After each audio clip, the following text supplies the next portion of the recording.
পালিত হলো আন্তর্জাতিক বরিষ্ঠ নাগরিক দিবস। হিলি প্রবীণ নাগরিক মঞ্চের উদ্যোগে প্রতি বছরের মতো এবারও পালিত হলো 1 অক্টোবর 2024 আন্তর্জাতিক বরিষ্ঠ নাগরিক দিবস।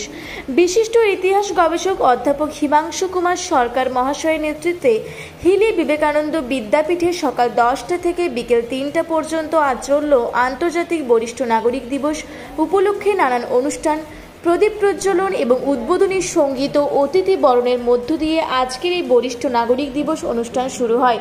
উদ্বোধনী সঙ্গীত পরিবেশন করেন হিলি বিবেকানন্দ বিদ্যাপীঠের শিক্ষিকা বৃন্দ।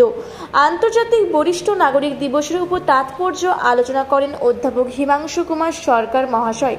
হিলি প্রবীণ নাগরিক মঞ্চের উদ্যোগে আজকে হিলি বিবেকানন্দ বিদ্যাপীঠে 5 জন মনীষী ও প্রখ্যাত স্বাধীনতা সংগ্রামী প্রতাপচন্দ্র মজুমদারের আবক্ষ প্রতিকৃতিতে মাল্যদান ও পুষ্পার্ঘ্য অর্পণ করেন উপস্থিত বিশিষ্ট গুণী ব্যক্তিগণ।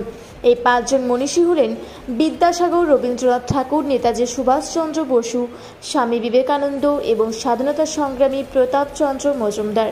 প্রবীণ নাগরিক মঞ্চের পক্ষ থেকে এবছর হিলি ব্লকের ফতেপুর বালুপাড়া উচ্চ বিদ্যালয়ের প্রাক্তন প্রধান শিক্ষক মাননীয় নারায়ণ ভট্টাচার্য মহাশয়কে সংবর্ধনা জ্ঞাপন করা হয়। আজকের অনুষ্ঠানে উপস্থিত ছিলেন বিশিষ্ট প্রাক্তন শিক্ষিকা অঞ্জলি সরকার, বিশিষ্ট সমাজসেবী বর্ষিয়ার মহাবীর সারুগী, সমাজকর্মী সুরজ দাস, অমর সাহা, সঙ্গীতা সরকার সহ আরও অনেকে। অনুষ্ঠানে সঙ্গীত পরিবেশন করেন মীরা সরকার, তপন সরকার ও নিভা বসাক। নৃত্য পরিবেশন করেন অঙ্কিত মণ্ডল।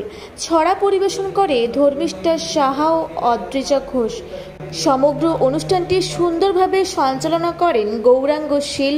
মধ্যাহ্নকালীন আহারের মধ্য দিয়ে আজকের এই দিনটির অনুষ্ঠান সমাপ্ত হয়। হিলি থেকে বিদ্যুৎ কুমার মাহাতোর রিপোর্ট, রূপসী বাংলা মিডিয়া।